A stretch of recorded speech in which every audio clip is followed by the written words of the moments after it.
loop. So, that's scary thought. Yeah.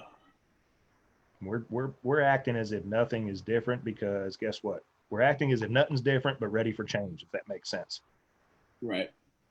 You know, we're preparing for the season, but expecting the worst. So we're ready to jump and move if we have to. You see that? Well, that's Furman canceled baseball. I know. Well, that's the crazy thing. People are getting rid of baseball, and that's one of the sports I never thought would happen. God, no. Baseball. Yeah, that was a little bit of a surprise. Very big. At least So, to me, baseball.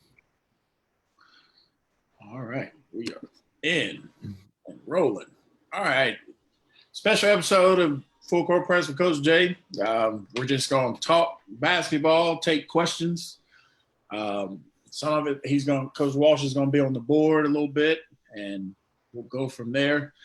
We'll talk a little bit about recruiting, how people should get back to the old school way of recruiting, going to games, going to high school games, anyways, watching video, etc., so on down the line. So, all right, Coach. it probably wouldn't be a bad thing to touch off with right off the bat, just to get that out of the way. Yeah, let's go for it. That's what I was getting. That was going to be my question. I hear so much of that. You had mentioned it offline, but it is a reality because if you look at the guidelines for all the high schools now, and you may not have fans in the stands. That's phase 3, which phase 3 may not happen till basketball. I don't know. And then even then, it may be a select few. So you wonder, how are you going to watch? How are you going to evaluate?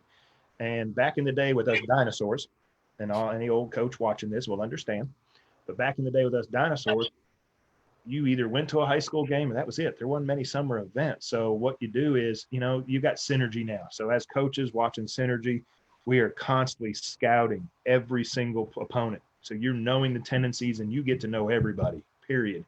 Well, high schools use huddle. So now's a perfect time to network and get to know the high school coach, because honestly, unless the high school coach is brand new, that high school coach is going to know that individual more than anybody because they deal with them all year in and out of the classroom. Right. So get film. I always ask personally for a highlight film, but then I want at least 2 full game films. And sometimes I'll ask for 3. I'll ask actually for one of their bad games, for the simple reason is I want to see how are they going to act in adverse situations. How are they going to act when the officiating is bad? How are they going to act when they're not playing well? How are they going to act when coach is getting on them? So now I got full game video. I have full control of the video, so I can pause it anytime I want, because a lot of times, as us coaches know, you're at a game, you're interrupted by fans, others that it happens. It's natural, and you lose sight of something. So to me, that's the same way to evaluate as you would through synergy.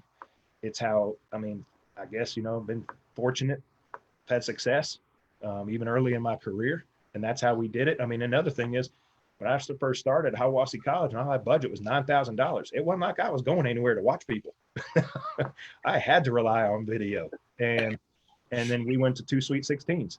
So it can be done. I think a lot of this generational coach, they're so used to being in an AAU event, so used to doing everything that way, that the art of getting to know the high school coach and getting to know others involved with that student athlete is lost. So I think this is a good way to recoup the old ways, so to say, and you can still get things done. It still happens. Right.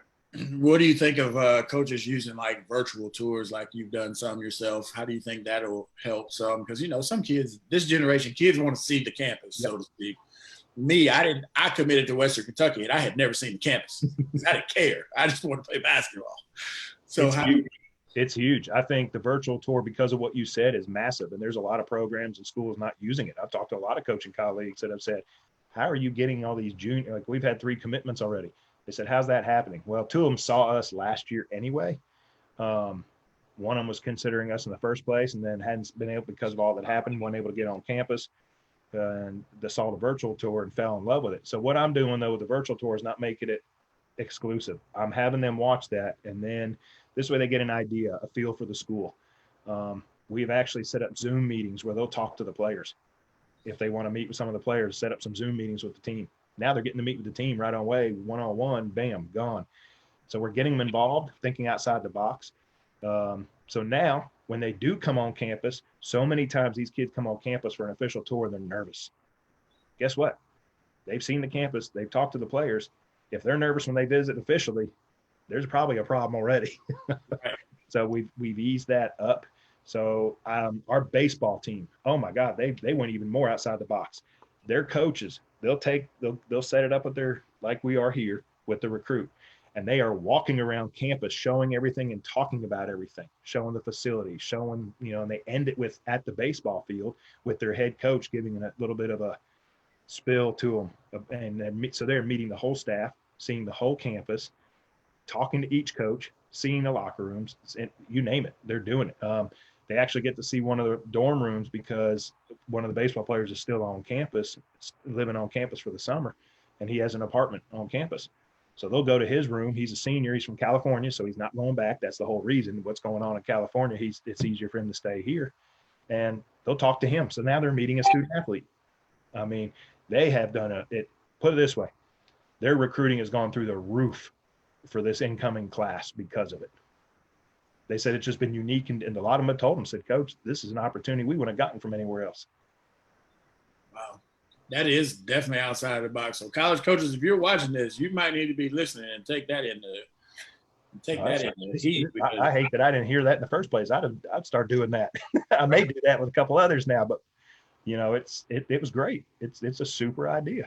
Yeah, I mean, to walk around and do all that stuff, man, that would be amazing.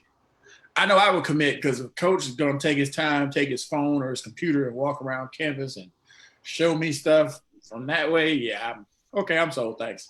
Well, and they said that's what's happened with one of them, because they've had several with what's going on and with the Division I's closing baseball, but a lot of graduate transfers, and a lot of them are saying that you have taken so much time for me. I know you care about me and you really want me there, where other schools, they said a couple of our commitments for baseball, they had flat out said ours was head and shoulders and way ahead of what others were saying and doing. Wow. That is a unique way to do it. I mean, I guess you wouldn't. I mean, you got to be unique in these circumstances because, it's not really much. The world is trying to put you on lockdown, so to speak. It's like life. Make the most of your situation. Don't complain about your situation. You got two ways of looking at things. Yeah, it may stink. It may suck. But there's two ways to look at it. You can mope and feel bad about it. Do that in private. You're out in public and all. Hey, show that you are being positive. Right now, we need positivity in this world. Right now, there are people fearful, worried. We need to show positivity that things are going to be okay, and that your life can be controlled by one person and one person only, and he's going to decide when we come and go anyway. But, so be positive, make the most of what's going to happen. Are things in the fall going to be totally different? Oh, heck yeah. It's going to be like any other time. And we just you can mope and gripe about it, which people are going to do, or you can sit there and say, hey guys, this is what it is. Let's make the most of what we got. It doesn't change your goals. You want to win. You want to be successful in the classroom. You want to win a conference title. You want a national title. Those goals don't change regardless of your circumstances. That's like teams that have no budget over teams that have a huge budget. You think the no budget teams are giving up right away? No, they're going to make the most of that little budget, maybe fundraise more to compete. This is the same thing. It's just a natural circumstance, I guess you could say. Right. I think that is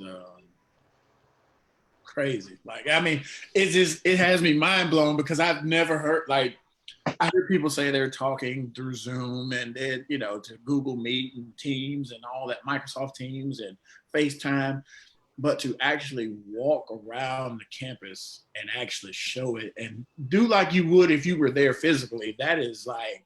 It's exactly what they're doing. They're on the other end as if they are walking around with them on campus giving the tour. Okay. So, Coach, I want to spill a little bit on that. Well, we got that out of the way. If something else comes up, we'll get back to it. But I want to see some defense. Like, walk me through some defensive stuff, like a rotation that you may have, or because I know you pride yourself on the kills. You gotta get 3 stops in a row, and you're trying to get 40 stops in a game. Yep, we've had this conversation. I was listening. I'm taking notes. I got it. But like, I'll get 1 stop. No, the defense to me, it depends. Like last year, we went more to our matchup zone, and that's one of those things you almost have to be in person to see how we do, because it's matchup zone that we run is so much based on your personnel. Okay. It's hard to give a cookie cutter with it, but our man defense is always part of my philosophy, which is harder to get away with at higher levels. But I think the smaller college level, the high school level, the philosophy I've used a lot that is hard and it teaches confidence is we want to get, my goal is when the ball's on the wing,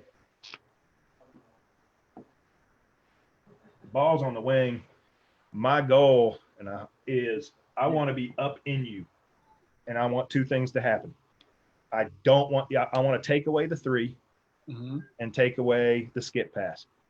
Okay. Because in the women's game especially, the skip pass is difficult. So now, if I take away the 3 and take away the skip pass, what have I done? I have just shrunk the court big time. So now our help side is always going to be, we're going to be able to draw that line that goes from one end of the court to the other. And we're going to be on that thing. Trusting that, and I may have the deadliest 3-point shooter in the world over here. But if I trust that this young lady is doing her job, then is she even a factor over here? No. So that allows me to be in help. Now, you say, well, coach, then they're going to blow by you. You're right. You don't worry about that. If she scores because of a drive, it's not her fault. It's the helper's fault.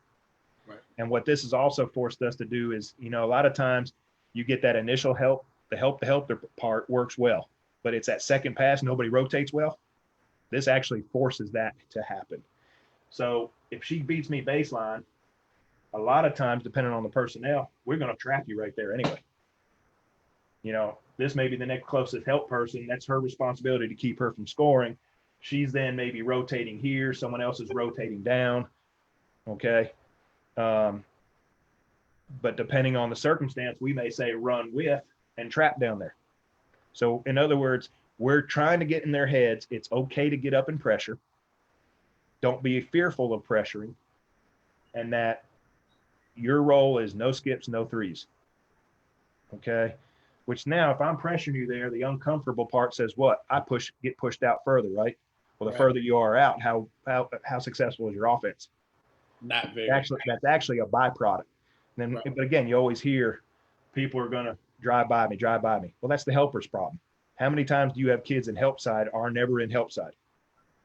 Guess what? This forces them to be in help side. So with that being said, how easy is it to change my defense to a not so, how do I say this? How easy it would be now if I teach this principle, how easy it now to back off of that and say, okay, the skip and 3 part, because if they do beat me on penetration, where's my help going to be? They're conditioned already to be there because that was their role in the first play to stop penetration. Does that make sense? Right. And I don't know if I confused myself. That's why I was asking. But by doing that, it forced our secondary rotation, our scramble rotation. It forced it a lot, but it also allows us to trap that baseline. I love trapping down there if I can. The rule is no middle. I don't care what you do. You're going to give up middle, you might as well sit. That's our rule, no middle. So you're taking away this. So, yes, you can get beat on penetration middle. That's a no-no. There's no middle penetration. That just breaks down a defense too bad. It just kills it. And that's just our philosophy. And that's how we initially started our defensive rotation. But then I realized I don't have the team cut out for that. But what it did was force our scramble defense, and it forced my help side defense, which then allowed my matchup zone to be that much better. So the matchup zone, they knew they can pressure the ball knowing help side was going to be there. So, ball pressure, I think, starts everything. You want to push the offense out further and further and further. But it really, I think, help side is is really, really, really a lost art. You don't see it in high school. All they want to do is run zones. They're not taught. You can't run a zone unless you know how to play man. It's that simple. People want to argue with me on that, and they don't argue it much anymore because they're realizing there's truth to that. Zone is still man in your area, in your zone. Right. So you still have to have, it's not just stand there. You see, they just stand there. But that's how we initially teach stuff. And they look at me like I'm crazy because they've never been told that before, you know. But it also teaches high hands. It helps on the closeout because if you're going to take away the three and the skip, where do your hands need to be? So you see, it teaches this principle here, whether you use it or not, teaches the things we want to do. High hands, help side defense, rotation. Those are automatically taught here. So if you get nothing else out of doing this, it teaches those principles which guide the defense in the first place. So you break this down in drills? We will, and we'll do it in sections. You know, we may do it in just literally just keep them on one side of the floor.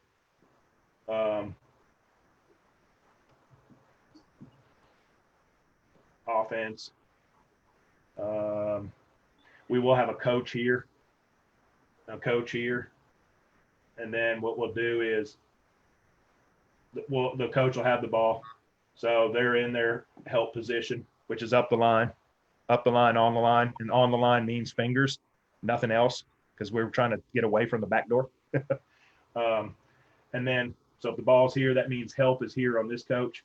So what we will do is just make the pass. They get in their closeout position, pressuring the ball, taking away the skip, no middle.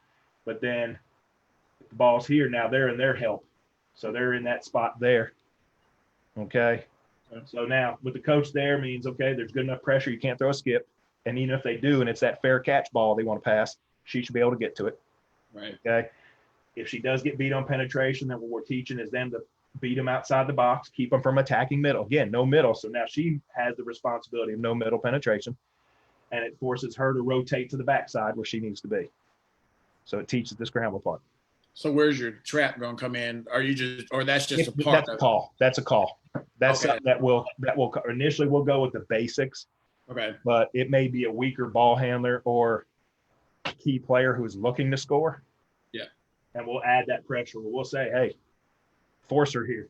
You know, it may be a black call, we may say. And it's also, you're baiting them into going. And then instead of rotating, she's literally going to scramble with, and then they trap it right there. So when you go with the trap, so let me ask you this. So when you go with the trap, the girl on the ball, she's going with her as well. She'll funnel and go. You're basically inviting them, which would then the next rotation would be like an ice ball screen almost. Very much like it. Yes. Okay. So if your trap is now here with those two, well, obviously, if you got a good trap there, your only options, you're pretty much not going to make that pass. Right. Okay. So your options are here and here. So now we're in deny mode. And then you're basically going to sit here. So in case of a backdoor, or again, it's going to be a floated pass to her. Right. But you're in dead deny. I mean, look where she's at. You have shrunk this court to absolutely nothing. And then your fifth one would be probably on your dotted line that you have. A lot of times they'll have someone here. Well, you got a front because that's the same as a deny. One pass away turns into a deny. Okay. Which really emphasizes ball pressure, high hands, ball pressure. Don't go for a steal that way. We want the steal to come from the pass or deflection. We don't want the steal to come from on the ball. Gives too many officials an out. Gotcha. Too many cheap fouls. So your scramble. So when they trap this top one that's in that first deny right there to the wing, they came where. Let's just put 5 people on the court for me. Okay. 5 defenders at least, anyways. Let's just go like that. Okay. Okay. So then all our help principles, if we're doing what we're supposed to, it almost looks like a zone. Right. Okay. She gets beat. You got her going this way. Rotation, be there to there. Obviously, they're going to slide her over probably. Right. But now she gets in deny. Okay. She's probably going to come. Well, that's a post. Have her drop to the front. And then she literally is in the middle reading Everything Lob else. to her, reading the eyes. Lob to her, or she's reading these two. She's responsible for those two. Or, well, this one's over here now. She's responsible for those two. She's responsible for that deny. This person's left all open, having a Coke. Right. I got you. So if the pressure's there, I have shrunk the court to here. That's taken away. This will be taken away. The only pass that's probably coming out of there, if there's good pressure, is that floated fair catch pass. And you will hope if they're seeing ball and man, they're going to be able to react to it. Right. Are you fronting the post, or are you just on a deny situation like that? Yes, you have to. So what about if you're back at the beginning and there's just that pressure on the wing, and if let's just say there's a post ball side? We got our pressure. Well, let's go ahead and we'll put it there. She'll be there. She'll be there. Now she's high side because that's a rule. Above, you want to basically any pass into the post, we want away from the goal. Okay. So if that pass to the post would need to come away. Does that make sense? You see what I'm saying? Oh yeah. And then you got your backside person because she's probably going to be in this realm here. Well, if it's over here, no, she's going to be middle. She's going to be there, trusting that there's good ball pressure. The minute she comes down, though, we fight to side wrap low, which then now kind of can drop everybody a little bit more to where you see I've got lanes covered if I react to a pass.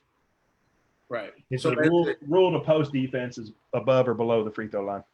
Okay. So you don't go into a full front. You just play the side. The full front is in a trap mode. Okay. Because then you want that added panic of the ball handler. You want to take away her vision. Right. So a good hard trap, if I've got two areas denied, now she's in panic mode, knowing that count's coming on her. One, you know what I mean? Right. There's added panic. Gotcha. But the bottom line is everybody has to move as one. And honestly, we try to teach them, and the only way you teach them this is to repetition, but teach them to anticipate what's going to happen. That's why, and I tell them, I say, guys, why do we tell y'all ball and pass fake against a high pressure team? Because they're anticipating you're going to make that pass. Right. But think about it. How many teams truly ball and pass fake all the time? All the time. Not all of them. No, exactly. So you're going to win more battles than lose on that one. So anticipate. You may guess wrong. I'd rather you guess wrong than be late on your rotation. Because regardless, if I guess wrong, they're going to think, whoa, she's going for that. They may not look at that option anymore, knowing you're looking to get that steal. Right. So you basically want to force the rotation. Is that a strong suit of your defense? Because of our matchup zone, yes. But with the initial part of this will depend on personnel, and we're not there yet. So I will teach this initially to try to build confidence in ball pressure, that it's okay to get beat, your rotation will be there. Okay. So what we're doing is trying to teach confidence in ball pressure and trying to teach rotation. Two things that, let's face it, you coach kids. How many times you tell them to get up on the ball, they think they're up on the ball and they're not. Right. You know, and we'll ask our passers, did you feel pressure? And they'll look at us and say, no. I mean, they're helping their teammate out. But the rotation part, which I think, how many times do you want to pressure and your teams don't rotate? This teaches rotation. They have to rotate or you're going to give up buckets. Gotcha. So, and that's where our, in drills, when they say, hey, 3 stops in a row, we don't care how long it takes you. You got to get 3 in a row. And the 3 in a row mean you rotate, all parts have to be there. Like I may get a stop with the rotation one there. I'm going to say, nah, because if she beat her, they would have scored. So we got coaches looking at the rotation, one looking at the ball pressure, and then we're all looking at if there's a rebound, if there was a shot. That shows the completion of the drill, and that gives you your 1 stop, and you go from there.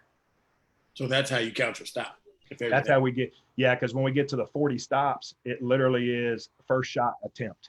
So if I give up an O board and you may not score off that O board, doesn't matter. It does not count as a stop because I gave you a second chance. We got lucky is the way I call it. Gotcha. We're going to go to Vegas. Gamble a little bit. Something wrong with that.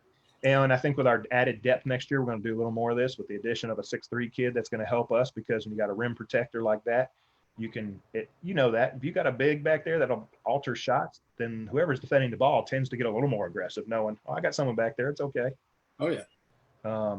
But this really helped our matchup zone, and it forced communication, because if I'm pressuring the ball that heavily, I don't know what else in my surroundings. I don't know when the screen's coming. I don't know when a cutter's coming, because I'm too busy pressuring and worrying about the ball. So it forces communication, which also goes into one of your stops. We may get a perfect stop, but not hear a word on the court. We do not count it as a stop. Right. In our drills. Now in a game, yeah, we will, but Gotcha. in a game, So in a game, they have to have the whole. In the game, they just got to get the stop on the first shot. Yeah, because in a game, if it's a loud environment, we don't know who's not talking or talking. It's hard to hear where we're at. But in a practice where it's a controlled setting, now we can hear you talking or not, because it's just us in the gym. Right. Gotcha. So what does your initial matchup zone look like? Is it just? It depends on your offensive look. Okay. So it depends on personnel and the offensive look. Because I know you like to press some, so even if you're not pressing, are you putting that whoever's at the top of quote unquote the zone? Are you putting them on a ball handler as they're coming up? Again, well, this year we did not. Again, if it was a non-shooting team, we were toes on the three, and it almost looked like the pack line. I mean, towards the end of the year, and I've got a video link of our national tournament game. I wanted to send you anyway. I got a few people that want to see it and let you look at it, but you know, it's even synergy breakdown. They couldn't tell if we were in a man or zone. So they had because you break it down how many times zone and you were this and man, they couldn't tell. Literally, I've watched this and it's like, that was wrong. That was our man. So that's when you know you're doing it correctly. Right. The matchup zone is solely talk. You've got to repeat it over and over. You bump cutters. What you do is you bump and hand off cutters, and there may be teams that love to overload you. You'll go with the cutter. So there's a difference there. If they're not overloading you, I'm bumping and handing off. But if they're overloading you, I'm going to go through and go with. I mean, it's not uncommon that our point guard may be down on the back line or in the middle of the zone based on the rotation. We may have our center up at the top. So the rules stay in play where if it's a 3-point shooting team, we're going to have our heels on the three because we can still close out. But if they're a non-3-point shooting team, our toes are inside the three guarding you. We're taking away the gaps still. We're bumping and talking on all cutters. We're switching the screens. There's just so many things that get done that the matchup zone is solely communication. You don't communicate. Like, look at a great matchup zone, and part of it's their length. Syracuse. And they got some of the best athletes around. And that matchup zone is a bear. But you listen and watch them point and talk the whole time. And certain personnel, they may be going with the cutter. Others, they may be bumping, releasing. So there's so many ins and outs with I guess, a good matchup. And it depends on your opponent, I think. In the national tournament game, we did not use our matchup zone. We went more man and then started face guarding a couple kids. I've never done that until the national tournament. So with your man, it's still talking matchup zone, but with your man, do you make it look like your matchup zone because you're playing gaps, or are you just on the line?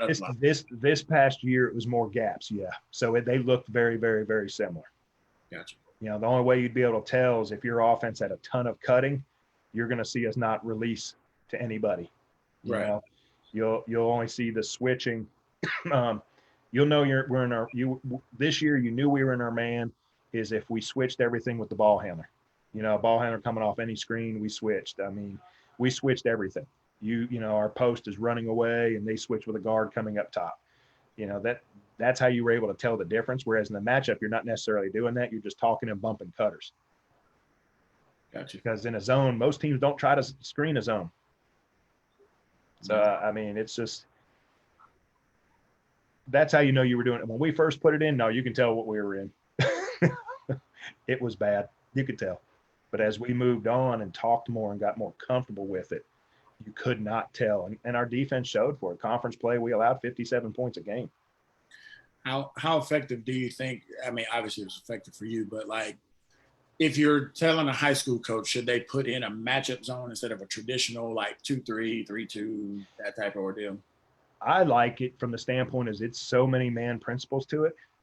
And honestly, the patience of a high school coach would have to be through the roof because you got to ask them to communicate, and you're asking a lot of high schools I guess you got basketball kids who don't really care to move on and play. So it's asking another level of thought process sometimes. So it could be difficult. Now you're more upper level high school programs that are used to winning and understand tradition. Yeah, you're going to prepare your kids for the next level in a heartbeat because now they're going to know how to play man and still do zone principles instead of your traditional stand there zone.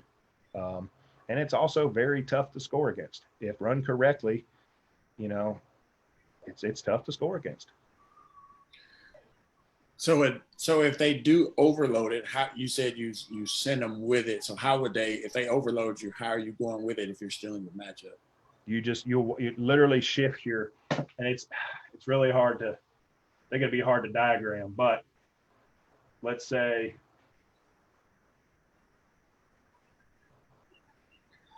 and if we're in our matchup, you'll see a lot of the same principles. We're in our matchup, so basically it looks like a 2-1-2. It kind of turns into the old Tarkanian amoeba is what it looks like. So question, why is this, if the ball's up top and your wing to the left over there, why do you have the defender so far down?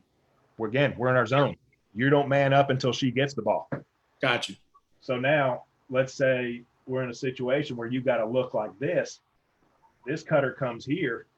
We're going to do one of two things. I'm either going to go and bump or I'm just going to run with. But I'm still, again, if say she runs out and overloads, if I go and bump, then she'll come about here. She'll come here a little bit further. But see, I still have a 2-3 look now. So I just went from a 2-1-2 to a 2-3. Okay. And the rule is, though, on the matchup, what's different is once she gets the ball, then we're heavy pressure, but everybody else is still in the zone. In a man, you would be up the line doing all your other stuff. So right now, would that top one be putting ball pressure, or they're just kind of there? No, that goes back to the 3-point shooter, heels on the line, non-3, toes on the line. So I'm taking away that pass in there because she's going to play straight behind, just like you're in a zone. You're taking away passing angles, so to say. So the purpose of the matchup, because I played in a matchup, but it was like my freshman year. So basically the purpose of the matchup is to look like you're in man-to-man, but to really be in a zone to protect other places. Other places, yeah. Or honestly, in our matchup, make it look like you're in a zone because when you're in a zone, most teams don't screen. And then so you're in that, and all of a sudden now we're taking away gaps and pressure in the ball, and you're like, whoa, we're in a zone. No, wait, or is he in a man? The way we ran it almost looked towards the end of the year, they almost looked like they were in one of the teams were getting confused with their offensive continuity. Wow. Because if you don't zone me in that, then that's like not screening a man. You're not going to score. So that's about like when some high school coaches, they don't realize that people are triangling too, and they still try to run man principles. And you're sitting in a zone with 3 people. Yep. Gotcha. Triangle 2, boxing 1, I'm gonna run motion and screen the fool out of you. There's a difference. I mean, we know you would do that. But I'm saying, like, the matchup zone, one way to beat it is a baseline motion, but that's hardly ever run. Because a baseline motion really screws up your cutting and matching up because you flattened it out. Your baseline motion, you have 1 up top, 4 along the baseline, basically, and you're running your motion and cutting from there. That flattens your zone out badly. So at that point, you should probably go man. Yeah, I mean, you can. I've tried to adjust. I had a team do that against me because I've run this similar matchup zone. The last time I ran it, I was at Carson Newman. We had size, we had length, and one team that beat us twice was his baseline motion. Season was over. Well, we were going to the national tournament. And I asked him, I said, you had a lot of we played him 3 times. We beat him 2 of the 3, but the last 2 times he beat us and then we won in overtime. He ran a baseline motion against us and it hurt it, where I got out of it and went to more of a man. It made it tougher. And I asked him and he said, yeah, I just went to a baseline motion. He told me his principles with it. So that allowed me to adjust a little if I ever see it again. But It messed us up at first. He kicked our butt the second time. I wasn't smart enough to get out of it. I just got mad at my team and didn't adjust. Third time I adjusted. So, put it this way, in our matchup this year, we got to a point where certain calls that were made by the opponent, we'd go from our man and jump into our matchup. If we heard a certain play call, we all of a sudden would yell our color of the zone. Like we had colors for our defense, black, orange, whatever. So if we're in black and we want, or let's just say that our matchup was black and we were in red, which was our man, the minute we heard this offense, everybody start yelling black, black, black, and then we jump into our zone. And it took away the offense totally. We had a team that was their favorite offense. The first 3 times they tried to run it against us, when we did that, they turned it over all 3. They ran it. It was their favorite offense now. They only ran it 5 times the whole game now. We took out their favorite offense by doing that. But for that to work, what do you have to do? Oh, gotta do that. So let me ask you this: if I'm gonna need you to draw on the board again, because I'm a little. I hope the drawings are coming out. I can't tell. I got my little screen here, so I don't know. Oh yeah, no, they're good. I can see it. So get back to where you have the ball. You got the defense. You got pressure on the ball on the wing with your help, and you're kind of in your zone or whatever. So you want this kind of setup? Yeah, that's fine.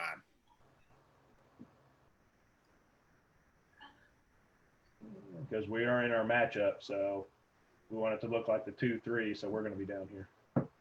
Okay, so now I have a question. I know you said no middle drive. All right.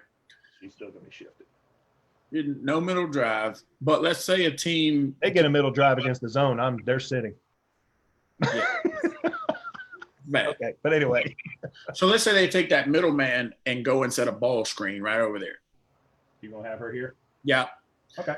And I like to trap ball screens. So at this point, would it be wise if they came over to trap with that person who's like your because it's the matchup? This turns into our bump principle. Okay. It turns in, so obviously she's coming, she's talking, but it's still the zone. So you're going to say ball screen, correct? Right. So I'm just going to have her drop under it like it's the zone. Because it's the zone, now she's coming in. Depending on if she attacks. If she attacks, then that's the bump. That's the drop. Okay. She obviously shifts because it's a zone. She shifts middle. She drops down. So there's your 2-3.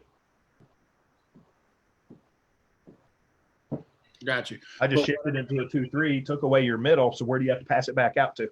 Out to the top.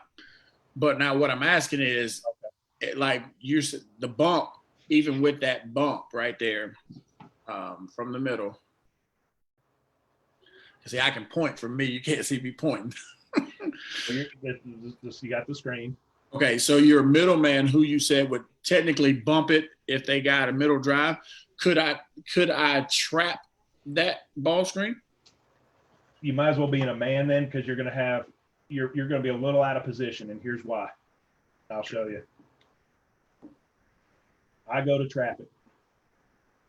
Scoot to your right just a little bit, Coach. I go to trap it. Okay. More than likely, she's going to flare out because of spacing, because you've got someone there, correct? Right. Okay, so I've got my one defender here, that top defender there. If I trap it, the reality is, yeah, I could take away this. You got 6 offensive players right now, Coach. No, she rolled. Oops, yeah, she's gone. I thought. You're right. So now I have her in here. But what she'll probably do, since she won't roll in a zone setting, more than likely they pop. Right. Who's going to cover your pop? See, out of that zone. In my eyes, what I would take is, and you can tell me if it's wrong, you can leave it like it is. So the post player, the one who's got the zone man who's guarding the post player right there on the bottom. That's her. Well, that's her. Yeah, she was guarding this one. She's trapping. I'm saying put your marker to the bottom there. Right there. No. You got the trap there. I'm marking my traps. Okay.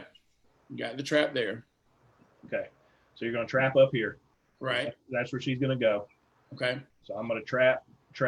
She's going to flare. Okay, so why not this one that's on the post go out to cover the flare? Guess what's wide open? Even if the other one in the middle doesn't drop? Even if she drops, even out of a trap, I can jump past to that one wide open. Okay. See what I'm saying? Yeah. That flare destroys you. Okay. Teams that flare on us, we will not trap. We'll switch. Well, see, that overextends your, and I get it, but all she has to do out of this trap because of spacing is backpedal and still make a floated pass and get it there. And that's my level. Okay, at the college level is where I'm coming from. Right. And I'm that question for me was speaking toward a high school. I think you could. You know, if it's a skilled ball handler, I still don't know that I'd try it because as soon as they see her run out, it doesn't take much to get that ball there because the rotation. Gotcha. You know what I mean? So it's kind of a iffy situation, and you kind of got to, especially at the high school level, you got to kind of know your personnel or what you got to know your personnel. Okay. I just like on pops. If they're popping, it's probably because they can shoot it. And unless you're out there quickly, you're going to give up something too easily. I want the ball handler. I want to slow the ball handler down, meaning I want them to survey and not see an opening. I want stuff to look like it's closed. Does that make sense? Right. That action there, something looks open every time. So to me, the ball handler isn't uncomfortable. But that's just my thought process. Right. I like what you did where you dropped it under so the screen doesn't affect her and you still have that middle one there waiting. You've taken it away. And that's a little, I mean, now we're in our man-to-man. Everybody's in certain positions. Yeah, we're going to chop the fool out of you on our ball screens. Yeah, that's my initial concept. Well, and then the other thing you will run into a lot, and I should have done this in the first place. On that pass that went to her, most of the time they cut there. So now what are you going to do?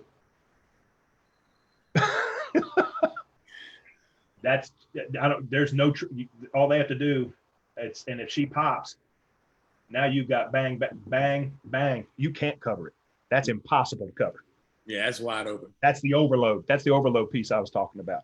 Right. So therefore, that's why you stay in the matchup. And then what'll happen is most of the time she's on a delay, so they don't have to worry about the skip. She's now flying up. So as you've rotated all your defenders this way to help cover, she's flying up for an easy pass that's not covered. Yeah, that can be tricky. And honestly, if I knew you were doing that to me, that's what I would do. I would send a cutter through, delay flash her up, and catch you in your rotation. Because if you're rotating after that, she's got a whole side to drive as well. Yep. Yeah, because everybody's overloaded to the right. Yeah. Well, it'd be the left on the court, but looking at the screen is to the right. I got you. So that trap is kind of it's kind of out of the zone, out of the matchup. It's kind of iffy, just depending upon what they do offensively. If it's a terrible ball handler and they're not really rotating, they're just standing there in the zone, I may trap it just to throw something different. Like I've done that where I'll say we will trap post A every time and never trap post B. And that'll mess with some people's heads too, where they think you're trapping the post regardless. And so they'll send a certain kid every time. And then they realize, wait a minute, they just switched that. Why did they trap it? Then they're yelling at their assistant coach. So do you trap in the post? Like if the ball goes in, what do you do like when the ball goes in that matchup? Like, are you playing behind it? Kind of like. We're going to side wrap. Right. We're going to side wrap. If the ball is entered, yes, help side's there to deter anything happening. It depends on the post. If it's a weak player, I'm not going to waste my time. Why break out of a rotation if it's not needed? If it's a strong post player on the catch, we're going to not let them turn. Right. So what happens if that catch happens and it's a weak post player? Where's that top defender going at the moment? If it's not, first of all, if she's down here, she better be fighting her butt over to be low side anyway. Okay. So on the dribble, so we'll do that. That's good. She starts here. On the dribble, she is now fighting over. Help side's adjusting. So help side is now taking away the top side. Yes. So you want the visual to be help side taking away that top side. So where she can read that. She has freedom to read. if they see a terrible pass that's a little off, she's allowed to go get it. But now you would technically have somebody else probably at the elbow, maybe, Just depending on where they are. Yeah, because our matchup, she stays with and in the matchup they stay with the dribbler. Okay. If he wants to dribble up top, there's an interchange that she stays with her regardless. In our matchup, even if they interchange, they just go with it. We stay with it. Okay. We always stay with the ball handler wherever she goes. Now you don't need all these principles later on paper, so I can read this. So now you're looking at this top person who was up here. As she's dribbling down, she now has to be my backside person. There's your talking in rotation. So there's my 2, 3. So this is where my top man now becomes the backside. Got you. That's great. Okay. But yeah, one of our rules is, so if she's got the ball, and let's say they do some kind of, and we're in our matchup, so, we'll just, and they'll always determine who has, and a lot of times they determine based on the weaker shooter. Right. So now it almost looks like a 1-3-1. But if she starts dribbling this way and she cuts through, because that'll happen a lot, or she drops, then all it means is she drops, she stays, she's now my top defender over here. If she cuts through, that's fine. That's a bump. She drops, she slides where she's now the backside, You know what I mean? It's just the rotation depends on their movement and the personnel. Gotcha. So we stay with the ball handler, though. We'll always stay with the ball handler. To make it look like man. Yep. Gotcha. Just enough confusion. It's a 30-second shot clock. If you've taken 5 to 8 seconds to get across half court, now you're at 25 to 22. You take another 2 seconds to get your offense set up, 2 to 3. Now you're below 20. As well as I do, you hit that 10-second mark, panic sets in with a lot of teams. Definitely. So we sit there and make them think a little, cause a little bit of disruption in the flow. As Coach Hatchell would say, all she wanted to do was disrupt your flow. That's all she wanted to do. Because offenses are based on flow. We do a drill called 30-second shutout, and we'll put 30 seconds on the shot clock. And the team has to basically, the defense has to not let the offense do anything offensively positive for 30 seconds. So they're defending for 30 seconds. And that means if they get a deflection and it goes out of bounds, the shot clock stops at 20. Okay. The ball's up top again. It's at 20 seconds you're defending. And you keep going. And now the offense shoots it, scores, bang, back to 30 seconds. You're back on defense. If the offense shoots, misses, and gets the offensive rebound, resets to 30. But what if they don't get the offensive rebound? Okay, then you take it back up top wherever the shot clock stopped. Let's say they're going through their offense, they missed the shot, you get the defense rebound, it's at 12 seconds. You still got 12 seconds to defend. See, I do that. I've done that out of a 4-on-4 shell in the man. See, I never thought about it, with the positive parts of it. Well, but the 30-second shot clock, which what we have is you're teaching teams, if you need a defensive stop, then you can refer, say, guys, we do this drill in practice every day. 30 seconds, say, hey, we're in 30-second shutout mode. And they, when reality is if you knock it out of bounds into your ball, you're getting it. But you're teaching them to play defense for a straight 30. Now, we'll usually say offense gets 8 possessions. So the defense that gives up the most the defense that ends up with the most non-stops has got a consequence. Okay. Or if the shot clock runs out of 30, you're done. So you're at 0, whereas somebody else may be at all 8. And I've had that happen quite a bit. And it's teaching them. And you talk about teams getting mad. You said 8 stops, 8 possessions. No, offense gets 8 possessions. Okay, so 8 30-second possessions. Now they get 8 possessions or until the 30-second shot clock runs out. Oh, okay. I got you. So if I'm on offense and I score right away, okay, that's 1 mark against the defense. Now you're on possession 2. If I get an offensive rebound and it's 29 seconds into it and I get a offensive rebound, bam, you're back to 30. So now you're at offensive 3, defense, you got 2 strikes against you. You can do it however you want. So, and usually, because you have probably 3-4 teams doing this thing, you rotate them around and then they end up competing with each other. Like they got 4 stops. Don't let them do this. Well, the offensive team's wanting to beat them because they're the ones that maybe have the most non-stops. You know what I mean? You doing it with 4 or 5? We do it 5. We're real with it all. We want it looks just like 30-second. Because I've done it with 4, so I need to do it with 5. And it's forcing them to talk. Gotcha. Because it's amazing when they know they have to run if they don't get a stop. Which is the same as if you're in a game. You don't get a stop, you lose. Well, running is equivalent to losing in practice. So right. So we do 30-second shutout, we call it.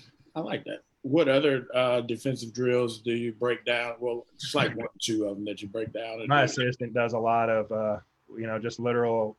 She'll have 2 people on the block. No, 3 people on the block. They're moving their feet.